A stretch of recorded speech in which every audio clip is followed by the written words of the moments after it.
How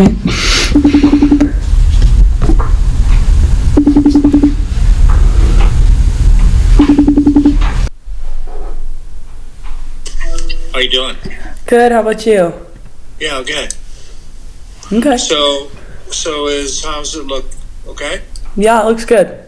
Okay. So do I expand it or? You don't have to do anything. It's good on my end. You can expand it if you want, pressing the green button, but it's pretty good. Okay. Okay. So. You ready? Yeah, I'm already laughing. All right. Okay, so I just need you to say your. Better with the glasses or with the glasses on? Glasses on. Glasses on. Okay. Yeah. All right. Go ahead. I just need you to start with. Let me turn the volume up a little bit. Okay. Better? Yeah. Okay. Good. All right. Good. Okay. Good. I just need you to start with your name and then where you were born. Okay. All right. My name is John Accetta. Everybody calls me Jay. And I was born in Milwaukee, Wisconsin, very near to my mother. Very, very near to your mother? Yeah, I was born very near to my mother. Right. Yeah. Okay. Who started calling you Jay? Who was the first one to call you Jay? Okay, so I worked at a restaurant in Miami Beach called Joe's Stone Crab. Mm-hmm. And each individual person had to have a name that wasn't confused with everybody else based on for computer billing. Mm-hmm. There was already a John and 2 or 3 different Johnny P, Johnny G. So I just kind of shortened it to J. J-A-Y. So there was no J's, and I became Jay. That was it. Mm-hmm. Okay. How was like growing up in Milwaukee? How was it? It was. I liked it. Uh-huh. I liked it. I'm not sure I would like it now, but I liked it then. You're a kid, and you think if you have friends and you do a bunch of stuff and crazy stuff, you have fun, and I never really knew any different. So I thought it was okay. I thought it was, other than the fact that, it gets really cold and there's a lot of snow in winter and all kinds of stuff. We still seem to be able to find enough snow shovels to shovel off the alley. We could still play basketball in the alley. So, yeah, it was great. Was it like you and the kids from your school or like neighbors? Well, no, it was more neighbors. Yeah, I was one of the youngest kids in the neighborhood. So I had like a lot of older friends. Mm-hmm. Say older, maybe 4 or 5 years older than me. So I was the kid, but kind of helped me grow up pretty quick, and got pretty good at sports because of that. So. Because you played a lot of sports in high school, right? I did. It's a little different in the way that it was structured. I went to kind of like a special school when I was in middle school. Mm-hmm. Once I transferred over to my local high school, which I started sophomore year. So freshman year, I did, I would have probably been able to play on the high school teams, but I did not because I was at a different school. And so when I was a sophomore, I played all 3 sports. I played basketball, football, and baseball. Mm-hmm. And then my junior year, I decided that I would take a different path, and I played soccer. Okay. So I played soccer for my junior and my senior year, and I was our representative for the city all-star team. Uh-huh. And scored the winning goal in the all-star game. So that's pretty good. That's pretty good. I was on the front page of the paper, the sports section, and all that kind of stuff. Big picture. That's sweet. Because I know you've told me a couple of stories from football games, but I haven't heard any story about soccer games. Football, yeah. Football was, was a little bit Actually, the reason I kind of gave up on the baseball, basketball, and football was that if you played on those teams, you had to have short hair, and I know I have short hair now, but you had long hair. Well, my hair wasn't quite as long as yours, but it was No. Yeah. So I just decided, if that's the way it's going to be, I'll just play some other sports. So I could prove that I could, kind of to myself and everybody else, that I was a good athlete, whether or not my hair was long. So I really didn't have any aspirations of playing in college. Yeah. I went to a private Jesuit school in Milwaukee called Marquette University, and all we had was a basketball team. Yeah. We didn't have football or baseball or hockey because we were a city school. So Marquette was really good in basketball. Yeah. And my senior year, we actually won the NCAA tournament for a very small school. I was pretty good. But I did play intramural sports, and we were the champions in the 6 foot and over league for intramural my senior year. So that was good. Yeah. How was going to college at Marquette? How was it? I really kind of missed out on the college experience because I lived at home. So every day I would drive from our house to college, and it was like 40 minutes, and I'd have to find parking. And, with snow on the ground, sometimes it's difficult finding parking. Yeah. So, it was okay. It was okay. I don't feel that I had the same type of experience that most college kids have by living on campus.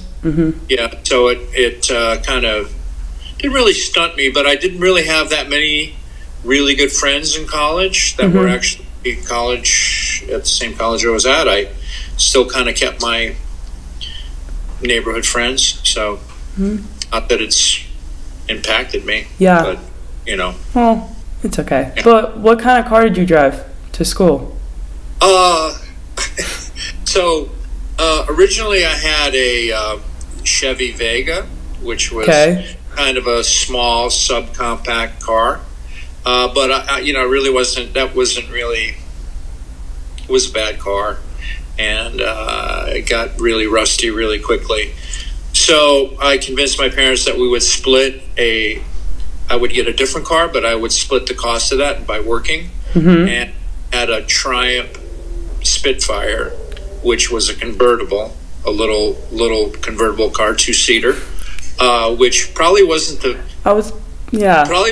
best idea in a cold climate, just because the convertible didn't really have a purpose. First of all, it didn't have a heater that worked very well, and second of all, it's just fabric between you and the outside temperature. So, but during the summer, I really was definitely pretty cool. Definitely styling. Yeah. All right. But how did you? So what did you study at Marquette? I have a chemistry degree, BS in chemistry and biology. So I had aspirations of going to dental school, and I probably should have changed my major somewhere along the line and got into business, which would have been more helpful to me currently with the kind of business I'm in and business environment. But I stuck with the chemistry and the biology and just to get a degree, and I really couldn't see myself working in people's mouths for the rest of my life. I just kind of I just couldn't see myself doing it. It was just a little bit much. I'd rather, I'm more of a people person. Yeah. And have pretty good people skills, I think. So it's better for me just to kind of get into something where I can talk to people. Well, yeah. At least converse, other than, okay, this one's got to come out kind of deal. Yeah. At the dental office. That'll be $1,000. Your experiences at the dental office, I can't imagine you coming to me as a dentist. Yeah. anyways. Yeah. Yeah, I see the look on your face. Yeah, right. Yeah. How did you pick that major? Like, what made you pick chemistry over anything? Because it was typical that chemistry or biology were the two typical science majors that you pick if you want to go to dental school. But why did you want to go to dental school? Like, or do you not remember? Well, actually, when I was younger, probably when I was like a sophomore, I joined a group at school, and the group at school was we would go to a local hospital and we would actually watch operations through glass, just to see if all of us kind of wanted to be in the medical field, doctor profession. And I took my dad a couple times and he couldn't take watching it.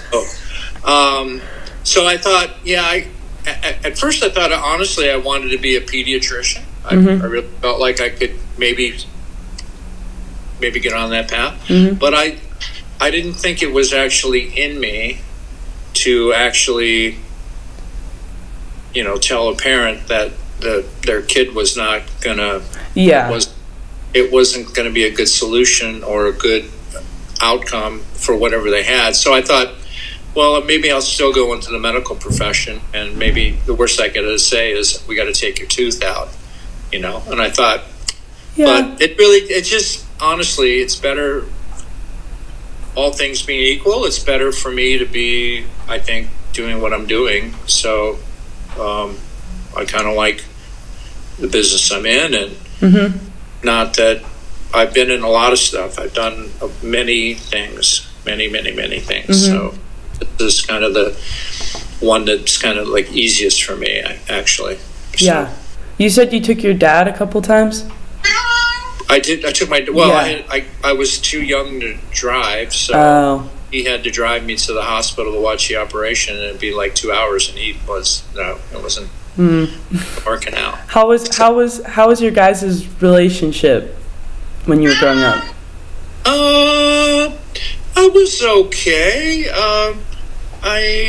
My dad was, he was kind of a stern, streetwise kid, and he was a police officer for a couple of years, 2 or 3 years, and in Milwaukee. I can tell you a really funny story about that. Yeah, go ahead. So, my dad came home, and it is a funny story because nothing happened, but it could have been a terrible story. But he came home, and after work, I think he worked like the night shift, and he got home at like noon or something. And he left his holster and the gun on the couch, and I was maybe 2 or 3 years old, and he was talking to somebody in the kitchen, and I came in with the gun in my hand. At which point, and I know it sounds really funny now, but at which point, he decided that probably wasn't for him. Yeah. Profession, so he went into a construction field. So okay, I don't know if it's a real funny story, but that's pretty funny. I think it's funny. Yeah. What did he build houses, or did he do like? He was a contractor. He was an installation contractor. So we have built houses. We built the house in Michigan on the lake that you've been to. You know what? Can I pause for a second and get the cat? Yeah, go ahead. Move him. All right, thank you. Okay, we were talking about your dad and building the house in Michigan. Yeah. We found a piece of property that we liked, and we decided that we were going to build a house in Michigan. And so my dad built each 10-foot or 12-foot section of the house, the garage in Milwaukee, and then which Milwaukee was probably 300 miles away from the Michigan property. And so he built those during the winter, and then we had like 10 or 12 sections, and then we had a big truck, and we took them all out up there and then screwed them together. So, I mean, it's pretty efficient. Oh, no, definitely efficient. So, but, So anyways, Did you spend? first experience with building houses. I didn't Yeah. really like it because I was a sophomore, and every other weekend we would go up to the house in Michigan when my friends were doing stuff, and I had to go work in the mosquito-infested woods. Yeah. It was a toughie for me. Then I don't have brothers or sisters, so it's tough for me being an only child and just me against the world kind of thing. Yeah. So anyway. Yeah. So then after you graduated from Marquette, you went. Yeah. Did you go home or did you go to Miami right after that? Oh no, I didn't go to Miami for a while. I lived in Milwaukee and worked a while. My dad left the business, and I kind of took over his interests. Then it wasn't really kind of what I wanted to do. It seemed like everybody that I knew worked 50 weeks to take 2 weeks off and go to Florida in the winter, and I thought maybe I'm going to do this a different way, and Flip it. I just drove down to Miami Beach and started working there. How did they feel about you leaving to Miami? My mom was really kind of, I'm an only child, so, she wasn't really terribly happy about it, but they came down a bunch and visited us and visited me in Florida, and so I'd come up to the lake house. I really wasn't crazy about going back to Milwaukee. There was really nothing there for me, so whenever I came up from Florida, I would go to the house in Michigan. Yeah. So when you went to Miami, what were you like doing first? Okay, so when I first went there, I having a science degree, I worked for a shrimp company and tracking shrimp in the I know you're thinking Forrest Gump. It's a little bit. So I worked on a shrimp boat for about 2 or 3 months, and I just wasn't feeling it. Wasn't it? Go out at like 8 o'clock at night and get it back at 6 in the morning, and it'd be like really, really topsy-turvy. So I met some guys from playing basketball, and they said they had a hotel, and it was in the Art Deco district of Miami Beach, and they said, well, we're having some people from the Chamber of Commerce come around, and do I know any bartenders? And I had bartended when I was in college, so I went and kind of worked for them, and they were like, okay, well, you can work as much as you want. And I thought, paid really well, and got to meet a lot of people. I made a lot of friends through working at the place. So it was directly across the street from the beach, and wore gym trunks and a tank top to work, and good to go. Made a lot of money and made a lot of friends and got to know a lot of people. So, How was working at the Clevelander? How was it? It was great. It was great because it seemed like anything that I really needed, whether it was a rental car, plane tickets, car insurance, people, I knew somebody who was in that business, get deals all over the place, grocery store, so everybody. Miami's a little bit different of a culture than most places. It's kind of you help me out, I'll help you out kind of thing. It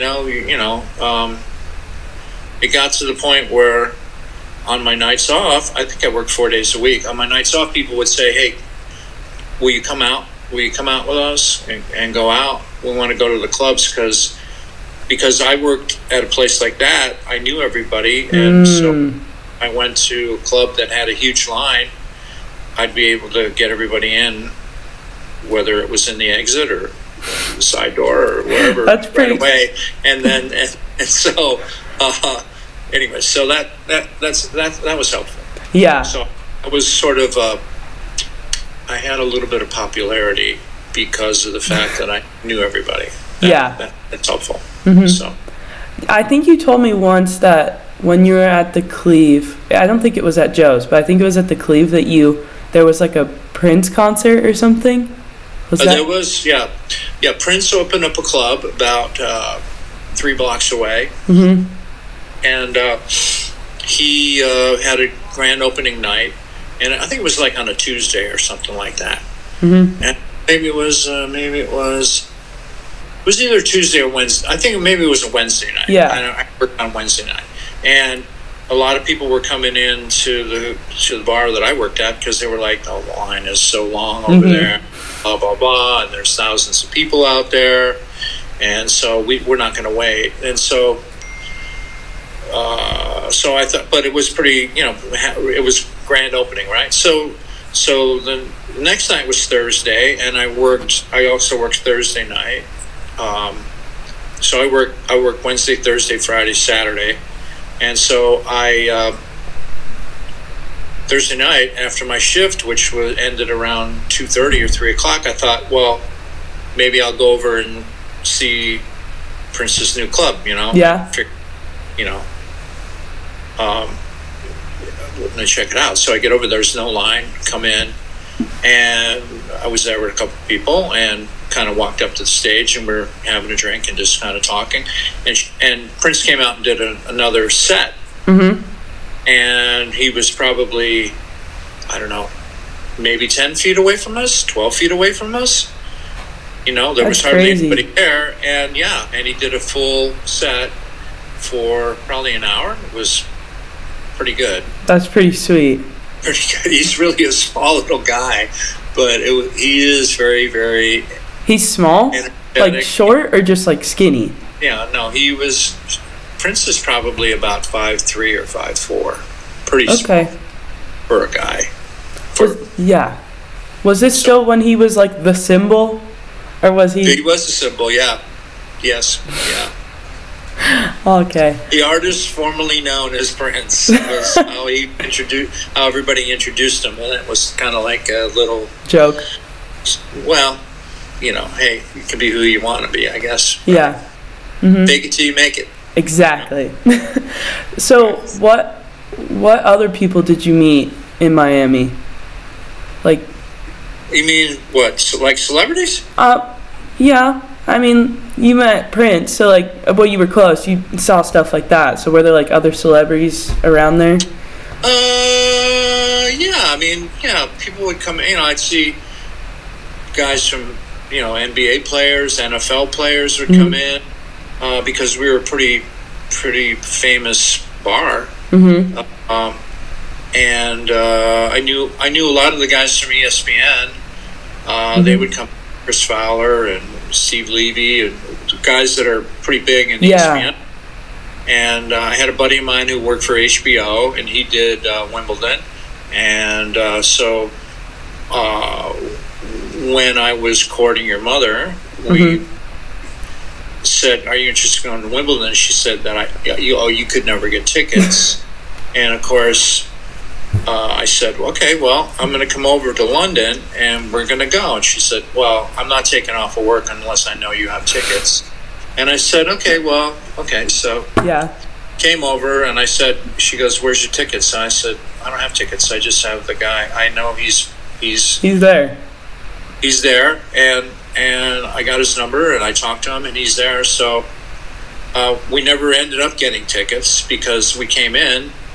And he said, "Okay, let me walk you in." We never walked right through the gates. He walked us in, sat us down, and we didn't have tickets. We just got in for free. And so I said, "I'm sorry that I misspoke and said that we'd have tickets, but is this going to work?" We got seats. yeah, exactly.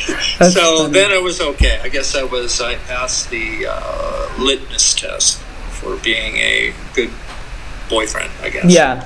No. Did you meet Mom when you were at the Clevelander or at Joe's? Yes, I did. I did. When she was there with a friend of hers, and she worked for Carnival for a while, Carnival Cruise Lines, and she had come with her friend because her friend was working for British Airways and had buddy passes. So she came just for a free trip to Miami and get away from the family, the rain and the cloudiness of England. You know how it is. You know how you can tell it's summer in England. Yeah. How? When it's raining. No, the rain is warmer. Just a little bit. So, anyways, but I met a lot of people there. Bill Gates came to the bar, and I met, I'm friends with OJ, right? How did you meet him? I want to know about that. Well, I know Corey, my friend Corey, who's a tennis player, came into the bar a couple times and said, he said, hey, how you doing? Blah, blah, blah. We got to be friends. And he said, hey, maybe someday we can go and play. You want to come and play golf at my club? Because, maybe I gave him a couple beers for free or something. Yeah. And I said, okay, great. So got to be friends with him. And then football season rolled around. He goes, well, I got a friend of mine who's coming in.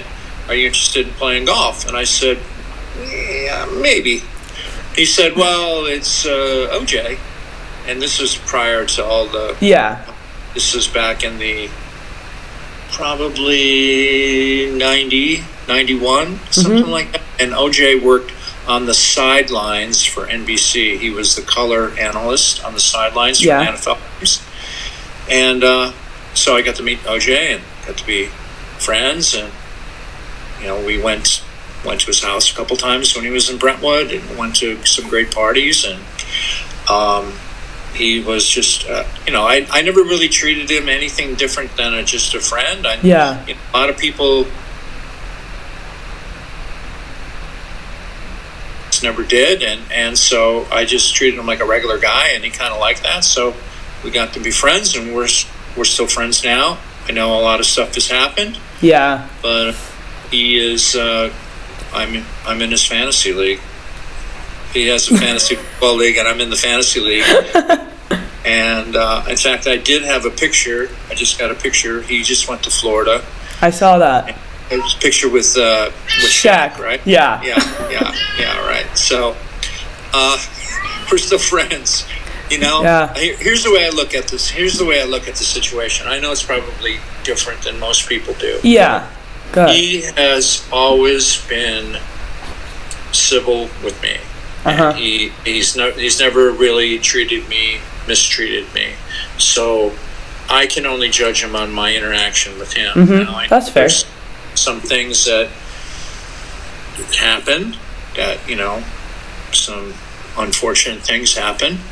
But my feeling is, after working in Miami for such a long time, that you really never know what people have a different persona than what's actually occurred in their life, and you're really never sure what's going on. Why not judge people by their face value?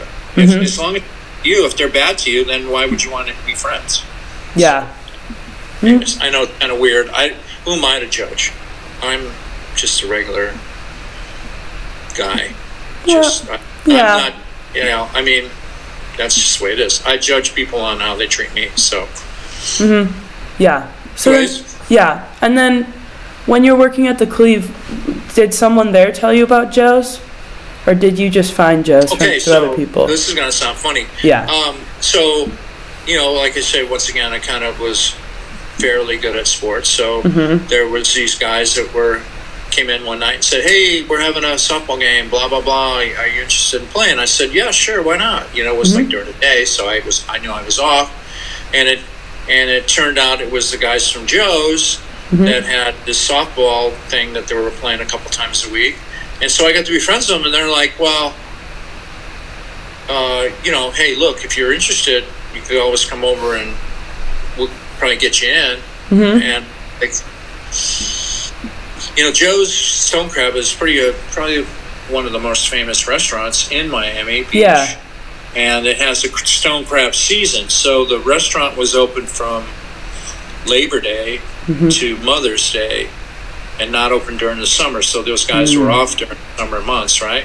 So That's the stone crab season when they actually can get fresh stone crabs Yeah. out of the bay. So I was like, I don't know. It's difficult for me being a waiter. It's easier. For me personally, it's easier to be a bartender. Yeah. The person to drink, they give me money, they give me a tip, blah, blah, blah. I need to be like getting napkins and going to get bread, and you drop something on the floor and I don't like the way this tastes and all kinds of stuff, you know? Yeah. So I'm better on a limited time transactional basis as far as being a server. And the hierarchy in serving, bartenders are definitely up there. Yeah. Okay. Busboys, maybe not so much. No. Okay. And barbacks, they're bottom. So waiters are sort of like in the middle. So the first couple seasons, actually the first season I worked as a waiter at Joe's, so days, and then I worked nights at the Cleve. And then I kind of brown nosed my way into being like an assistant maitre d', which means I had a certain part of the restaurant that I had to seat people, and I, you know, as I'm pretty amicable with people and people like me, and it's kind of easy. So, people would tip to get in, kind of, there was always a $30 to $40 wait at the restaurant. So it was kind of a fun place. I still know a bunch of guys that work there, and whenever we have a hankering for stone crabs, I can always have them delivered to the house. Yeah. By UPS. And Is that where you met Gene? That's where I met Gene. Yeah. Very good friend from Jersey guy, and very solid guy. In fact, I had 6 Dolphin season tickets, NFL tickets, and when I moved here, I signed them over to Gene so that he would retain those seats. So he still has them. Oh, that's sweet. In the end zone, 3rd row in the end zone. Nice. In the fish pond, Cleveland has a section called the Dog Pound. Okay. Guys they come as. They wear masks and they bark and blah, blah, blah. Well, the Dolphins have the fish pond, and so it's the fish it's pond. Not quite the same. No, it doesn't. Doesn't have quite a ring. The Raiders, the Oakland Raiders, at least the Oakland Raiders for this year, have the black hole. Is the ends and they are all screaming and they got people's heads on sticks and it's crazy. Yeah. So, anyways. But so then, how was being with Mom while you were in Miami?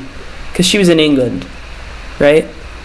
Yeah, but wasn't there for too long. I think we didn't, maybe within 90 or 120 days, we decided that we were going to be together. So it's kind of easy to convince somebody to move from England to Miami Beach. Yeah, just a little bit. especially with the fact that I kind of knew everybody, and so I could, she'd fly, and I'd get her like bumped up to business or bumped up to first on the way back. So, there is something here. Maybe just something. Right. So, Right. So then, when did Mom move to Miami? When it was like. What year? Do you remember? I think 96. 96. Yeah. 96. We were married in 96. Yeah, I would say she moved there then. I think maybe like in the spring. I'm trying to think here. I'm trying to get the timing right from when your brother was born, so I can about this. I think it was either late 95 or early 96. Okay. Yeah. And then you were still working at the Cleve and Joe's? I was working at the Cleve, but I wasn't working at Joe's at the time, Oh, okay. So I worked 4 nights a week at the Cleve, but I did I worked for SoftNet Gaming. You probably don't remember this because you were too young, but I worked for SoftNet Gaming. I worked from 98 through 2001. Mm-hmm. I'm the NFL handicapper. I had a radio show. I had a radio show for 2 years on the radio and did handicapping on the radio. And I also wrote my picks for the NFL games, posted web on our site. We owned some internet casinos in Costa Rica, Antigua, and so we had a sports site that I would write for and say, okay, take Dallas plus 2.5 against. Yeah. But another part of my responsibility was to create, get as much traffic to the website as possible, and that's by getting as many email addresses from people. Mm-hmm. So I would create contests that no one could win, but they still. We had a $500,000 Super Bowl contest, and the bosses at work were like, "Oh, you got to be sure that nobody wins this." And I'm like, "Look, this is like impossible." There's like 35 questions. Whatever the Super Bowl number, like the Super Bowl 35. Yeah. There were 35 variable questions that had to be answered correctly. We'd have to have a perfect score, right? Yeah. Nobody had a perfect score. So, but second prize was like a big TV. Third prize was like $400 worth of chips at the casino. Yeah. Internet casino. So yeah. They gave me a radio show. So you just talked about NFL stuff. Did you talk about other sports? Oh, okay. Yeah. I actually in the year 1999 and 2000, I got in a national contest for the NBA, and I was the champ for the United States. I won $5,000 and bought your mother a $5,000 Tiffany watch, which she doesn't wear anymore. So maybe you'll, if you can get a band that fits you, maybe you'll wear it. Maybe I'll wear it. Yeah. I was Jay Peterson. Why'd you pick that name? Well, because it was a lot easier for me the Jay Peterson is better than the Jay Accetta, because the Accetta's that gets so butchered.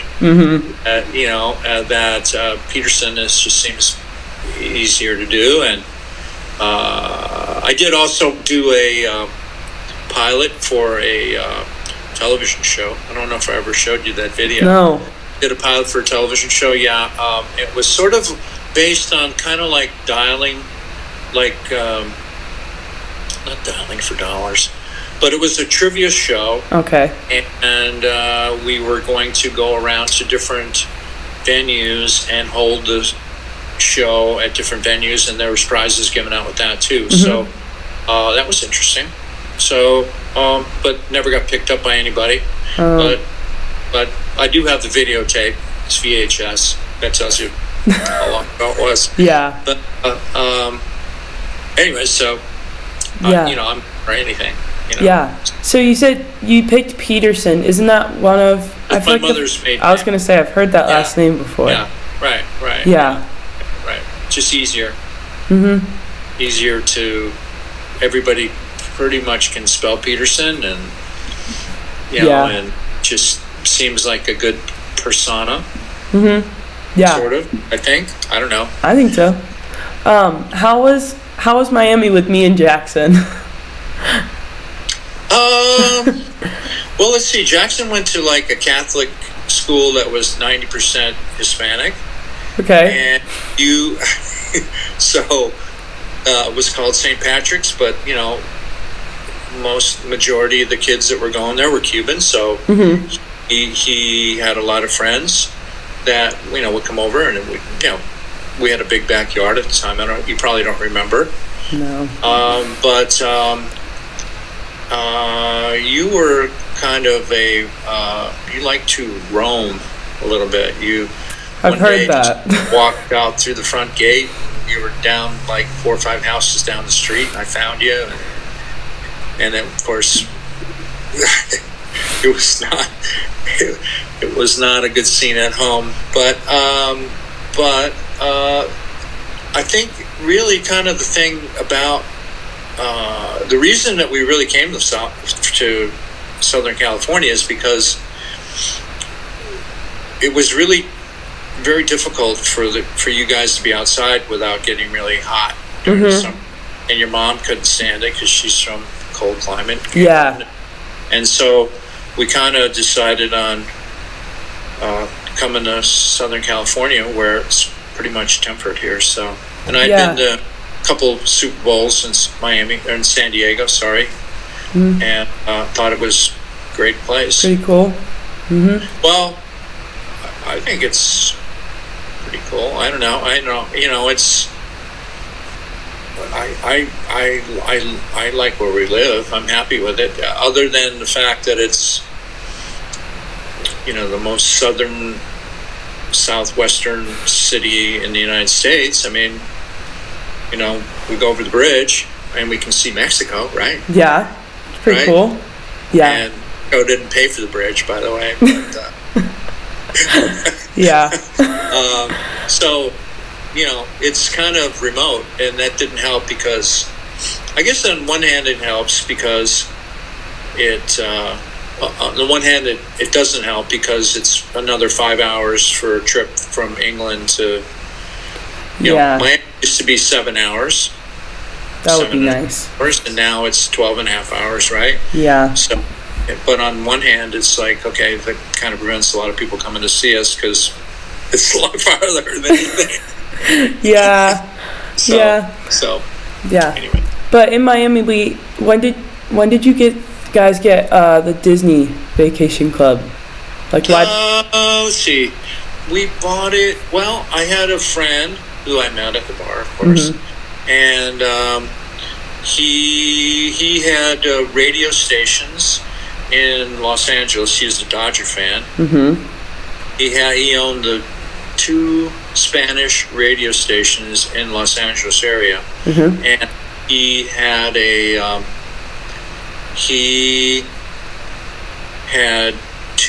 let's see, it would have been 97.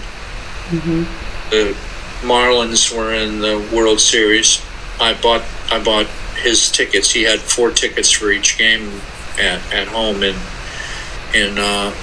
Miami. So he was staying at Vero Beach, up the coast a little bit. Yeah. Vero Beach is the winter residence of the Dodgers. The Dodgers had spring training in Vero Beach because they originally had. The Dodgers were originally from the East Coast. They were from Brooklyn, and they used to take the train down from Brooklyn down to Florida. And so that's the original place that they had spring training. So, you know, I went to the spring training game with him, and he knew the manager, Tom Lasorda, and we shook hands, we talked, blah, blah, blah. And so I found out that Vero Beach hotel that they were staying at, it's one of the Disney Vacation Club options, and we talked about it, and we decided to buy in, and then we bought points there, and we bought points at the boardwalk, and I think it's probably one of the best investments that we've ever had, because years where maybe we weren't doing that great, we still had the points that we could use to go to the vacation clubs all over it. I don't know how you liked going there. Yeah, I did. I do. Yeah, I still do. Right? Yeah, I know. We both do. Yeah. And so now most of the time we just go to Alani in Waikiki, or outside of, Colina. Outside of Waikiki. Yeah. In fact, we were just there maybe in August. I don't know when I went with your mom, but we were there. You guys went. Maybe September. Maybe no. Wait. Maybe you guys went in January. Did we? We did. Okay, we went in January, and American Idol was there. Sorry. Yes. I'm like 2 vacations ago. Where I'm at, I'm just working right now. I know. Just trying to cut the grass. No. Just trying to cut the grass and distributing the clippings. Keep going. Yeah. But So, anyways. yeah, what was the decision that like? Why did you decide to move to California out of all places? Well, okay, so 2 reasons. Number one, that your mom was kind of like campaigning for England, and just wouldn't work for me. But we both had worked here. She had worked on cruise ships going from San Diego to Ensenada, and I had been here, like I said, a couple times for football events. And so we kind of agreed. We both agreed that we wouldn't go back to Milwaukee, which would have been a horrible, maybe not the best decision. Yeah. So we decided to come to California,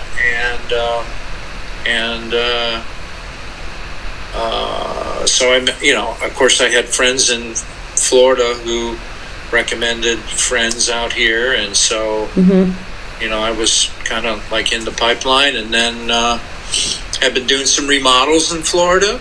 Okay. Bartending at night and remodels during the day, and I got out here, and then I kind of got into the development business of actually building out from scratch. So we moved to Temecula. We moved to Temecula because I had a friend, one of Corey's friends, one of Corey the tennis pro's friends, another tennis pro, played on the circuit, had his doubles partner, lived in Rancho Santa Fe, Bruce Klieg. You know Bruce? Yeah. And Bruce with the boat. Bruce has got the big boat. Bruce with the yacht. Bruce with the yacht. Yeah, and the 2 kids that want to throw everybody's sunglasses in the ocean. that Bruce. Yes. He had 4 or 5 houses in Temecula, and I called him, and he said, "Yeah, give me a good rate, and I'll help you out." And then he recommended a friend maybe interested in maybe building houses, and I kind of got into the business that way. Yeah. How was living in Temecula? Because I know it's not the best.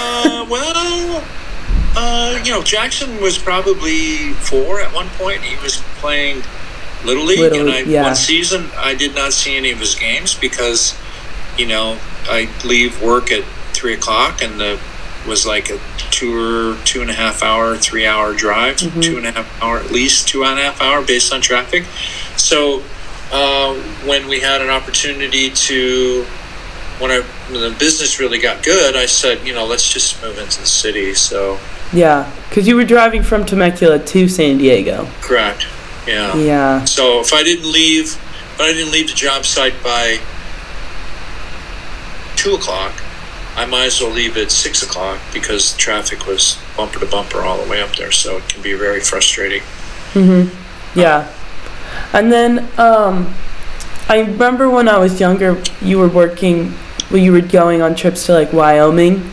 Was that for like oil? How did you get into that? I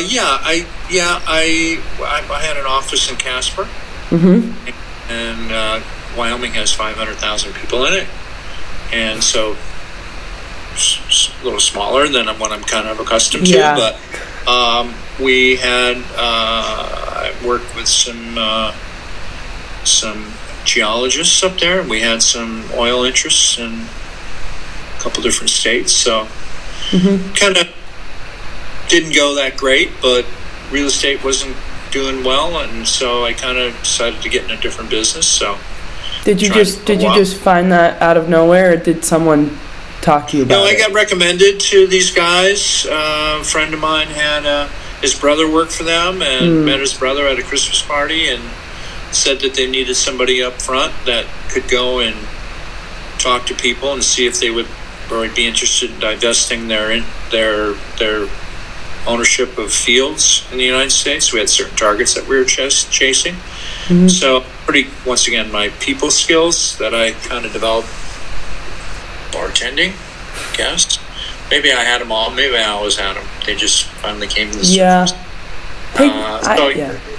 So it was good. I learned how to kind of put deals together, which helped me then when I got back into real estate to really kind of go off by myself and just do things just by myself and make my own decisions on my own projects. And but I could use somebody in the design section. maybe maybe that's me. Yeah. There you go. There you Yeah, go. but Not really good with colors. yeah, colors are my thing. Okay. Okay. But when you moved down to Coronado, did you just like pick Coronado out of all of San Diego, or just randomly? So from Milwaukee originally. Yeah. Had a couple friends who, after my senior year, before my freshman year, said, we're going out to San Diego, and they were going to drive from Milwaukee. And Drive. I said, okay, yeah. How long is that drive? Okay, wait. And so it was, there was 4 of them. And they said, well, everybody's already got, knows which seat they're going to sit in. Like, this guy's shotgun, this guy's back seat, shotgun, this guy's back seat behind the driver. So the only seat available was middle in the back seat. So I was like, yeah, maybe not for me. Yeah. So anyway, so I said, I tell you what, why don't I just meet you? I'll fly. Okay. And I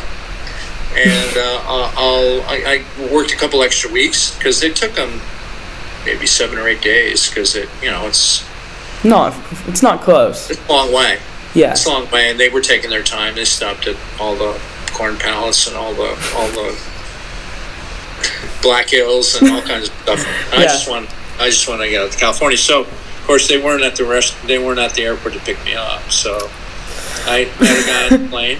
I know it sounds really weird, but so the flight was from Chicago to San Diego. Okay. And so I get to Chicago, I get dropped off, and of course I talk my way up into first.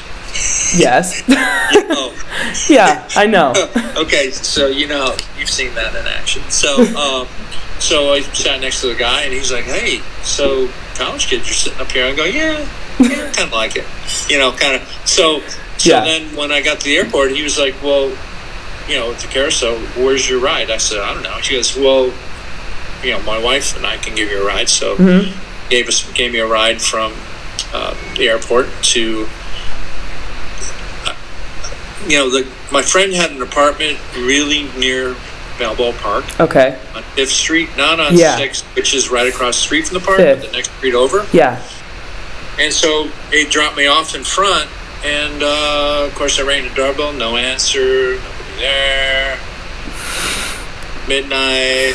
So I think maybe I'll start walking to the hotel. I'll start walking downtown. So I have a suitcase, and I walk. Walking downtown? From like North Park. No, from I guess it would probably be Bankers Hill. Yeah. Okay. Yeah. Maybe like close to where Extraordinary Desserts. Yeah, and like the dentist is. Walking downtown, right? Yeah. And I walked about 7 or 8 blocks, and with my suitcase, looking like a real hobo. Schnook. Nope. Where's the bus station? And then my friends pulled up from the side street. Hey, how's it going? I was like, wow. Oh. So we went downtown. And I still rented a hotel for one night, and there was 7 of us, and I snuck them all in, and everybody was sleeping all over the place. And because our friend who was living in San Diego he was in the Navy. And he had to work that night, so it was locked. So he came, and we stayed at his place. So kind of fun. Yeah. I like San Diego. Yeah. So, anyways, long story short, so we had come out to Coronado to go to the beach, and I remembered that, and I thought, well, kind of liked it out there. Yeah. So when we were living in Temecula, and I was driving to San Diego to work on their construction projects, I thought, yeah, I'm kind of like sick of that ride. Maybe. So I came over to Coronado, checked it out, and found a place that I thought was good, and so the rest is history. Yeah. How was Coronado when you visited the first time? Like, how did it look different? Well, all we did was come over the bridge and then went straight to the Dell.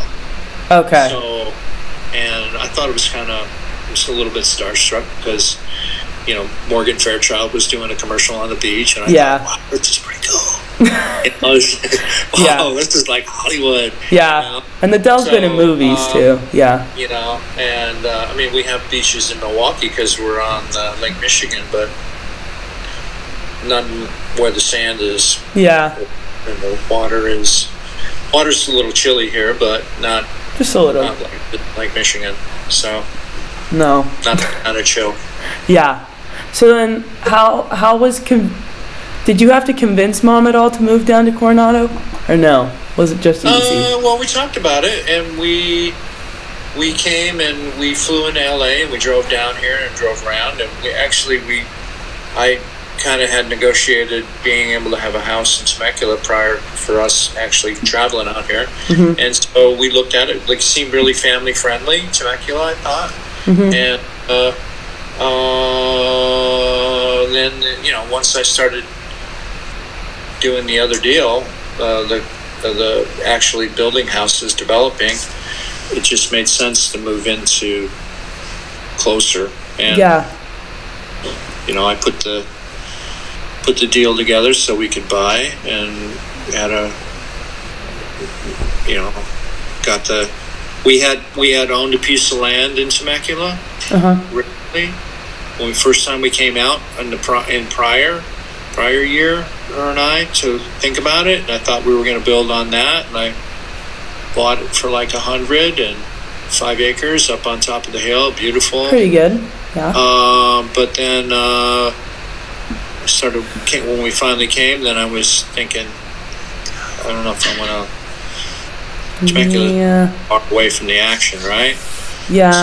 So I thought, well, maybe we'll buy something in San Diego. So it just happened that an agent came over and called me up and said, look, I know your land's not available, but I have this person who's really interested in buying it. Mm-hmm. And so we sold it for $200. Double the price in 1 year. Yeah. And I thought, okay, well, now I got $200. Now I can get something in, at least have the down payment. Yeah. For Coronado. Yeah. I needed $250 though. Where'd you get the other 50? Well, you know Jeff Danner, right? Jeff, the one, I feel like I've met him before. Yeah.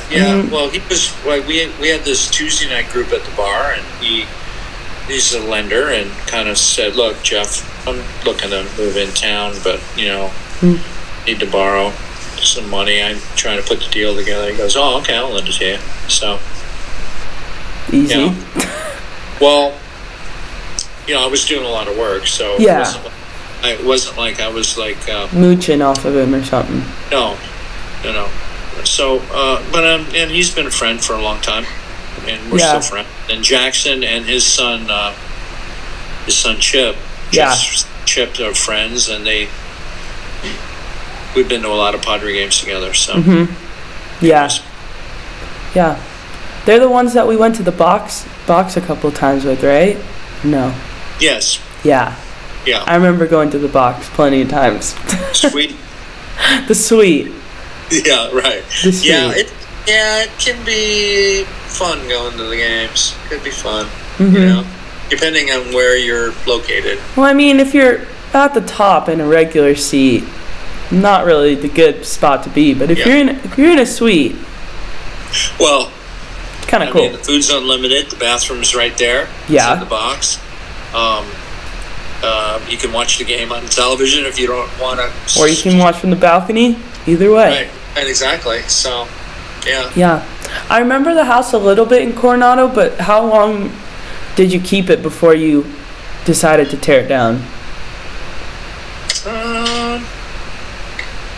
Let me think. Probably about 2 years. Okay. Mm-hmm. Yeah, we lived across the street in the Christensen's house. Yeah, I remember that. Yeah, we lived across the street in the Christensen's house so that I could walk across the street to work and keep going. So yeah, I remember. But, you know where we live now, so I kind of prefer the location that we live now, just because of the fact that we can walk to wherever you want to go. I know. I like you it can better. walk to wherever you want to go, no matter what. But it's within 1 or 2 blocks to walk to the restaurant and go to the post office and go to the store and go to the Starbucks and go, the bank and all that kind of stuff. It makes it's better from a social networking situation where I get, you get to know everybody and kind of, I feel very at home in the city here. Yeah. I remember being the Christensen's house when Tina and Simon came with all the kids. Yeah. No, it was fun. It was fun. Yeah, no, it's good to see those people. Yeah, absolutely. Yeah. No, I like where we're at now because it's a difference between like 1 minute walk into town or like a 15-minute, maybe even longer. Yeah, or you feel like you got to drive. Yeah. You don't want to necessarily do. You want to just kind of park and walk over, right? Mm-hmm. Yeah. So when you were done with the house, building our house, were you doing houses in downtown or where were you doing houses? I don't really remember. Mostly, I did stuff in Ocean Beach. I did stuff in Point Loma. I did stuff in Pacific Beach. But I kind of preferred doing stuff around Balboa Park. Yeah. Which is Mission Hills, Hillcrest, North Park, South Park. Because it's closer to where we live, so it's easier. I passed on a lot of potential projects like Oceanside, Rancho and Santa Fe, Del Mar, because it's just, I don't want to with traffic. Yeah. The reason we moved in from Temecula because the traffic was bad. Yeah. So I just want to live relatively close to where we live, and we really live. Truthfully, we really live downtown, which just happens to be a bridge connected to where we live. So and it's pretty. I mean, we go to Little Italy, and it's 10 minutes. We can be able to go to the Padre game and leave the Padre game, and we'd be able to get home before the next inning started. Just go walk out, get in the car, drive across, and be done. Be close, yeah. So. Yeah. I mean, you can drive up to Del Mar for the races, but I'm not sure driving up every day for housing is worth it. No, I agree. I totally, yeah. I remember, when did you guys go? I feel like I'm going backwards, but I'm just thinking about races now. But when did you and Mom and Auntie Omi and Granddad go to the races together? Didn't you guys go to Belmont? Oh, no, we went. Okay, so Kentucky Derby. Been to. Every year there's a race meet in November, right around Halloween. Yeah. That weekend, first week in November, where it's called Breeders' Cup, and those are like international races that are held in the United States. So we've been to the one in Belmont Park in New York, of course the one in Miami. We went to the one in Toronto. I went with your mom's sister and her dad to the one in Dallas, and we flew out to Las Vegas, stayed in Las Vegas because we took a flight from Las Vegas to Los Angeles and went at Hollywood Park. Their Breeders' Cup was in Los Angeles in Hollywood Park. And that's currently where the new LA Rams stadium is built at LA. So, and one Christmas we were in England, and your grandfather always likes to treat everybody to take them to the races. Yeah. And we sat inside because it's cold. Inside, and we had a table of 8 or 10 people. And we had breakfast and lunch, and we made bets and watched from inside, and it was pretty much fun. I was going to say that sounds like a granddad thing to do. Yeah. Now your granddad is, the house that you've been to in Spain, right? Yeah. You've been, right? Yeah. Okay. Well, the apartment. He won. He had a really good day at the track. London, came home and told everybody to get in the car, and they drove to Spain, and he bought that little apartment. I didn't know that. With the winnings from that day. What was it, Superfecta?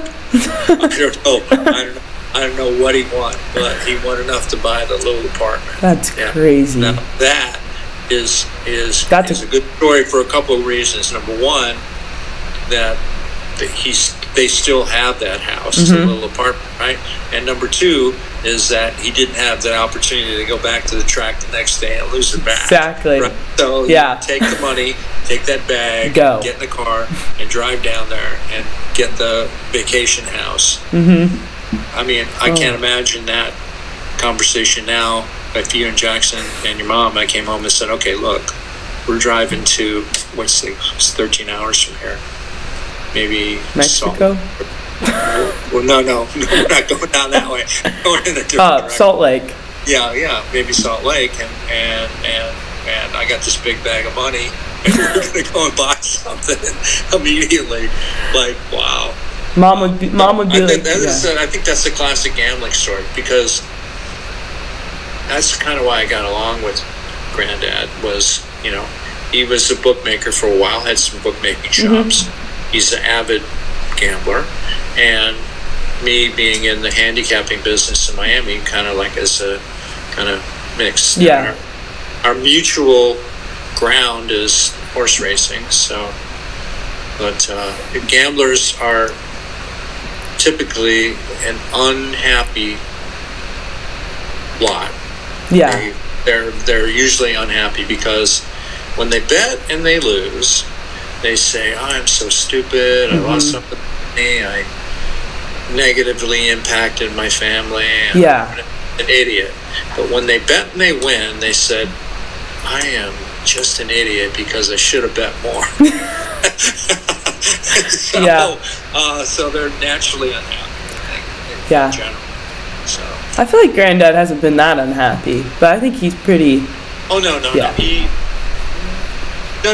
He definitely knows how to compartmentalize to being a granddad and being a gambler, I think. Yeah, it's funny, but I don't think I have any more questions. I think I'm out of them. Yeah, I think I'm out of questions. Have we made an hour, or we're pretty close, huh? We've made over an hour. Oh, okay. All right. Well, I hope hopefully that answers the majority of your queries into my actual life. But I know some of the stories were a little bit long-winded, but no, it's all right. I think I've had a fairly interesting existence so far, and look to improve it going forward. Exactly. That's the mindset. Okay. Yeah. Anyways, you got anything else? No, not really. I'm glad that you seem like you're happy in Bozeman. I think it was a good decision, other than the part about me chasing that elk into the woods. And maybe you can tell your teacher about that at a different time. But I like it. I'm glad you're happy. Yeah, and I got Yellowstone, so it's okay. That's right. Maybe one day we'll be in the Yellowstone Club. Well, let me talk to Timberlake about it. He's got the hookup. We'll be good. Yeah, he's definitely got the hookup. There's no doubt about that. Yeah. All right. Well, I'm good to go. Okay. Yeah. Thank you. Yeah. Thanks, Dad. I appreciate it. You really helped me a lot. See you soon. Yeah. Thanks. All right. Bye. Bye.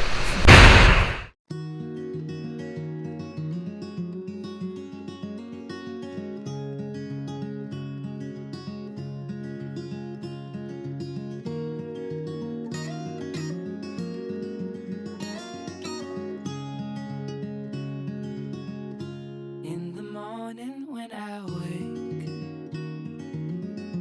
and the sun is coming through, oh, you fill my lungs with sweetness and you fill my head with you.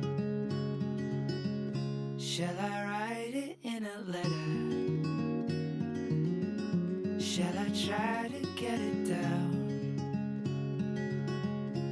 Or you fill my head with pieces of a song I can't get out? Can I be close to you?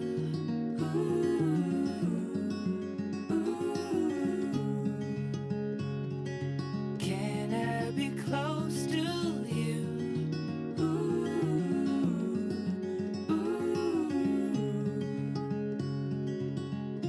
Can I take you to a moment where the fields are painted gold and the trees are filled with memories of the feelings never told? When the evening pulls the sun down and the day is almost through, the whole world is sleeping, but my world is here. Can I be close to you?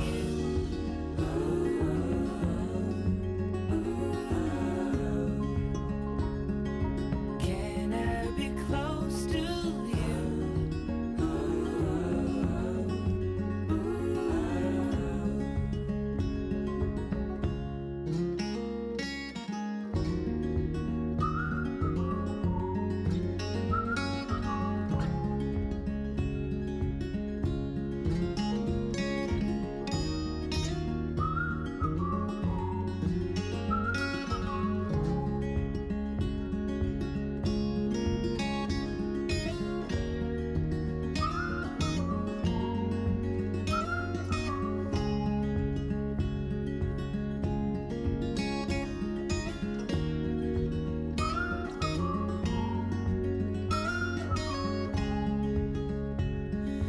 Can I be close to you?